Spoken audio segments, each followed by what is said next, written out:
Hey everybody, I'm Tim Mooney. I am back with episode 5 of Shakespeare's Dirty Jokes. This time around, Act 1, Scene 5 of Twelfth Night. I'm spending the summer bringing my latest one-man show, Breakneck Twelfth Night, to a bunch of festivals, and the extent of just how many dirty jokes Shakespeare has snuck into this one inspired me to do this series. This scene finds us returning to Olivia's house, with a lot of our plot threads starting to come together. A couple of these jokes aren't actually dirty at all, but might not otherwise be evident. As we begin, apparently Feste, the clown, has been absent from Olivia's house, probably double dipping, performing for both the Duke as well as the Countess. Maria confronts him, suggesting that my lady will hang thee for thy absence. To which Feste responds, many a good hanging prevents a bad marriage. Which is its own kind of dirty joke. A hanging to prevent a bad marriage may well suggest the victim has been hanged for the specific reason of having either been caught sleeping with a woman or getting her pregnant. Shakespeare doesn't dwell on this, but the sexual implication of this line always stirs laughs. At last, Olivia, who has been talked about in all of the first 4 scenes, appears, and while she is irritated by the fool, actual hanging seems unlikely. Word arrives of yet another ambassador from the Duke, and although this is not a dirty joke, we can hardly let the moment go by without noting that Shakespeare tosses off his subtitle, "What you will," reflecting Malvolio's options in getting rid of the visitor. Sir Toby returns to the stage, half drunk as Olivia notes, and cursing, "A plague on this pickled-herring." Shakespeare never explains just why Sir Toby is irritated by pickled herring, and for all I know, it may well have stirred some demonstration of Sir Toby's surname. But I choose to believe that belch is a misleading way of describing Toby's other digestive issues here. Olivia resists calling Toby out for his evident drunkenness, euphemistically complaining of his lethargy, which means lack of energy. This is lost on Toby, who responds that he defies lechery. When Malvolio brings news of the visitor at the gate, he describes him as not yet old enough for a man, nor young enough for a boy. Olivia surprises us by ordering the visitor to approach. Is it the youth's stubbornness that inspires her? Or, as Malvolio described him as not yet a full man, perhaps this visit doesn't trigger the prohibition on suitors. With Viola's arrival, she, or he, remember, Viola is pretending to be Cesario, praises Olivia as a most radiant, exquisite, and unmatchable beauty, but then proceeds to question if she is indeed the lady of the house, which exposes the insincerity of the praise she just delivered. Olivia confronts him, asking, "What are you? What would you?" Viola responds with what would then have been shockingly brazen. "What I am and what I would are as secret as maidenhead. To your ears, divinity. To any others, profanation." A maidenhead is literally the hymen and symbolically virginity, neither of which are suitable for public discussion, and mentioning them should be in bad taste at least. It might be a topic for 2 women to discuss more freely, but the fact that it is coming from an ostensible young man makes a startling impression. What is particularly ironic about this line is that Viola is speaking more plainly than anyone sees when she says what she is as secret as maidenhead. The truth of the matter is that her secret is her maidenhead. Alone with Olivia, Viola asks to see her face, which amounts to violating her 7-year pledge of veiled cloisterhood, and Olivia may even shock herself by exposing her naked face to the young man. Viola accuses Olivia of being the cruelest she alive, leading these graces to the grave, leaving the world no copy. If that sounds familiar, it is the theme of many Shakespeare sonnets, as the then much younger Shakespeare encouraged the object of his love to reproduce. But Olivia immediately mocks that theme. "Oh, sir, I would not be so hard-hearted. I will give out diverse schedules of my beauty, item two lips indifferent red, item one neck, one chin, and so forth. I suspect that the and so forth may be Olivia resisting the impulse to describe some lower features. We may recall that in Scene 2, Viola decided to disguise herself as a eunuch and a singer, and the only moment in the play where that disguise might emerge comes up when Cesario suggests that if he did love Olivia in his master's flame, I would write cantons of love and sing them in the dead of night, halloo, Olivia, to the reverberate hills. I think it helps for Cesario to actually sing Olivia's name in demonstration, because the very next words out of Olivia's mouth are, you might do much. I think this one startling moment of song has indeed set her on the path towards falling in love, which may remind us of the play's famous opening line, if music be the food of love, play on. Immediately she asks, what is your parentage? And Viola replies, above my fortune, yet my state is well, I am a gentleman. At least, that's the way it is written. What if Viola is not accustomed to using all of the male-gendered references that might apply to her? What if she has to catch herself in the middle of saying, gentlewoman? Once Cesario has gone, Olivia retraces her way through Viola's answer, perhaps repeating that hesitation. It gives us a moment to wonder, has she figured out Viola's secret? Does she realize now that she has been speaking to a woman? As I said in our last video, I think the audience gets tickled when a character comes right up to the edge of discovering the secret that the audience already knows, but then dismisses that crucial bit of truth. It turns out that it was the gentle part that stirred Olivia's interest. If Cesario is actually a gentleman, that would make him of the nobility. Courtship between the classes is frowned upon, which means that Olivia has a very limited supply of eligible suitors. But here is one who can keep up with her, fearlessly trading quips and even dirty jokes. Olivia is caught up in a response that transcends the intellectual. How now? Methinks I feel this youth's perfections do creep in at my eyes.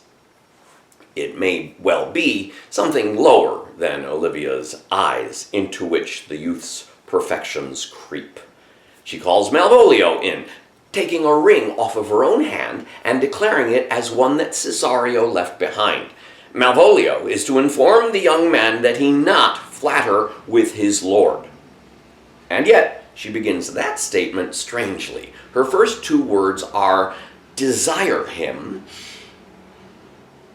I believe she was thinking something entirely different before she turned that statement into a rejection of his lord. And as Malvolio exits, something has changed within Olivia. In a few short minutes, she has fallen in love, perhaps in lust, with this Cesario, who is really Viola. On one level, Olivia is having an epiphany. On another level, it may be a climax more sensual than that. And so, with all of that in mind, here's Act 1, Scene 5 of Breakneck Twelfth Night. Olivia's house. Enter Mariah and Festi the Clown. Clowns back in those days were better known by their alternate job title, Fool. Nay, either tell me where thou hast been, or my lady will hang thee for thy absence. Many a good hanging prevents a bad marriage. Peace, you rogue, here comes my lady, make your excuse wisely. Now, wit put me into good fooling, better a witty fool than a foolish wit. Enter Olivia, our third drag character of the night, with Malvolio. God bless thee, lady, take the fool away. Do you not hear, gentlemen? Take away the lady. Go to, you are a dry fool, and moreover, you grow dishonest. Misprison in the highest degree. Good Madonna, give me leave to prove you a fool. Can you do it? Dexterously, make your proof. Good Madonna, wherefore mournest thou? Good fool, for my brother's death. I think his soul is in hell, Madonna. I know his soul is in heaven, fool. The more fool, mourning your brother's soul, being in heaven. Take the fool away, gentlemen. What think you of this fool, Malvolio? Doth he not mend? Malvolio is a Puritan, the very sort of person who would totally disapprove of this gender-bending play. If only he knew he was caught up inside one. I marvel your ladyship takes delight in such a barren rascal. Oh, you are sick of self-love, Malvolio. There is no slander in an allowed fool. Now thou speakst well of fools. Re-enter Maria. Madame, there is at the gate a young gentleman much desires to speak with you. From the Count Orsino, is it? I know not, madam. 'Tis a fair young man and well attended. Who of my people hold him in delay? Sir Toby, madam, your kinsman. Oh, fetch him off, I pray you. He speaks nothing but madman. Go you, Malvolio. If it be from the Duke, I am sick or not at home. What you will. To dismiss it. Malvolio exits as Sir Toby enters. By my honor, half drunk. What is he at the gate, cousin? A gentleman. Pox of these pickle-herring. How now, sot? Sweet Sir Toby. Cousin, how come you so early by this lethargy? Lechery? I defy lechery. There's one at the gate. I marry, who is he? I care not. It's all one. Note to self, it's all one. Alternate subtitle. What's a drunken man like, fool? Like a drowned man, a fool, and a madman. Go look to my cuz, for he's drowned. Now the fool shall look to the madman. Re-enter Malvolio. Madame, yon young fellow swears he will speak with you. I told him you were sick. He takes upon him to understand as much, and therefore comes to speak with you. I told him you were asleep. He seems to have a foreknowledge of that too, and therefore comes to speak with you. What's to be said to him, lady? He's fortified against any denial. What manner of man is he? A very ill manner. He'll speak with you, will he or no? Not yet old enough for a man, nor young enough for a boy. Let him approach. Send in my gentlewoman. Malvolio exits as Maria returns. Give me my veil. Come, throw over my face. Enter Viola. And I will just point out one last time that the stage is now populated with 3 men, all in drag, one doubling back over to the other side. The honorable lady of the house, which is she? Speak to me, I'll answer for her. Most radiant, exquisite, and unmatchable beauty. I pray you tell me if this be the lady of the house, for I never saw her. I would be loath to cast away my speech, for besides that it is excellently well penned, I have gone to great pains to con it. Whence came you, sir? I can only answer to what I have studied, and that question's out of my part. Good gentle one, give me modest assurance if you be the lady of the house. Are you a comedian? No? Are you the lady of the house? If I do not usurp myself, I am. You do usurp yourself, for what is yours to bestow is not yours to reserve, but this is from my commission. I will on with my praise and then come to the heart of my message. Come to what is important in it. I forgive you the praise. Alas, I went to great pains to study it, and 'tis poetical. 'Tis the more like to be feigned. If you be not mad, be gone. If you have reason, be brief. I bring no overture of war. I hold the olive in my hand. What are you? What would you? What I am and what I would are as secret as maidenhead. To your ears, divinity. To any others, profanation. Give us the place alone. We will hear this divinity. Well, sir, where lies your text? In Orsino's bosom. Oh, I have read it. It is heresy. Have you no more to say? Good madam, let me see your face. Have you permission from your lord to negotiate with my face? You are now out of your text, but we will draw the curtain and show you the picture. What think you, sir? Is not well done? Excellently done, if God did all. 'Tis in grain, sir, 'twill endure wind and weather. Lady, you are the cruelest, she alive. If you would leave these graces to the grave and leave the world no copy. Oh, sir, I will not be so hard-hearted. I will give out diverse schedules of my beauty. Item, 2 lips in different red. Item, 1 neck, 1 chin, and so forth. Were you sent hither to praise me? I see you what you are. You are too proud. But were you the devil, you are fair. My lord and master loves you. How does he love me? With adorations, fertile tears, with groans and sighs of fire. Your lord does know my mind. I cannot love him. Yet I suppose him virtuous, know him noble, and yet I cannot love him. He might have took his answer long ago. If I did love thee in my master's flame, I would write cantons of love and sing them in the dead of night. Hallelujah! up to the reverberate hills. Oh, you should not rest, but you should pity me. You might do much. What is your parentage? Above my fortune, yet my state is well. I am a gentle man. Get you to your lord. I cannot love him, let him send no more, unless perchance you come to me again to tell me how he takes it. Farewell, fair cruelty. What is your parentage? Above my fortune, yet my state is well. I am a gentle man. I'll be sworn thou art. Thy tongue, thy face, thy limbs, actions, and spirit do give thee fivefold blazon. How now? Methinks I feel this youth's perfections do creep in at my eyes. But ho, Malvolio, here, madam, at your service. Run after that same peevish messenger. He left this ring behind him, would I or not. Tell him I'll none of it. Desire him not to flatter with his lord, for I will none of him. If that the youth may come this way tomorrow, I'll give him reason for it. Hide thee, Malvolio. Malvolio exits as Olivia finds herself amid the throes of an epiphany.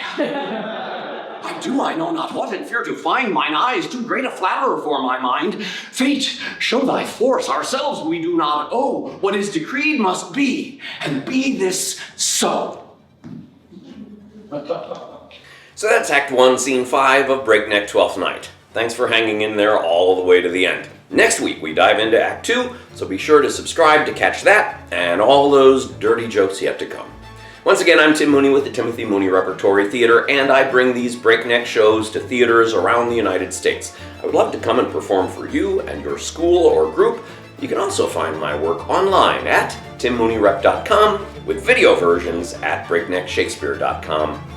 See you on the stage.